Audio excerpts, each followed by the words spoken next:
শবে বরাতের রাতে একত্রিত হয়ে রাতভর ইবাদত করা ও পরদিন রোজা রাখা কতটুকু শরীয়ত সম্মত? ভাইরা আমার, শবে বরাত উপলক্ষে রাতভর একত্রিত হয়ে মসজিদে ইবাদত বন্দেগী করা কোনো হাদিস দ্বারা প্রমাণিত নয়। এবং দিনের বেলা যে রোজা, এই রোজা শবে বরাত উপলক্ষে না, এটা হলো শাবান উপলক্ষে রোজা।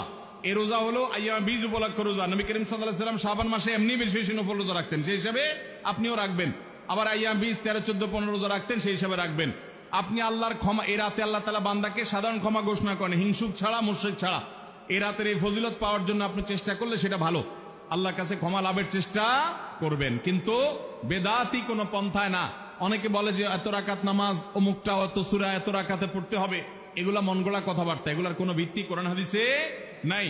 আবার অনেকে মনে করে হালুয়া রুটি খাইতে হবে, আতশবাজি করতে হবে, আলোকসজ্জা করতে হবে। শবে বরাতকে কেন্দ্র করে যা হয় তার বেশিরভাগই বেদাত এবং ভুয়া, মন গড়া ভিত্তিহীন, এগুলার কোনো অস্তিত্ব কোরআন হাদিসে পাওয়া যায়। আল্লাহ আমাদের সবাইকে সুন্নাহ মেনে চলার তৌফিক দান করুন। আমরা সুন্নাহ মেনে চলবো। শাবান মাসের সবচেয়ে বড় আমল হলো নফল রোজা রাখা। বেশি বেশি রাখবো তো ইনশাআল্লাহ।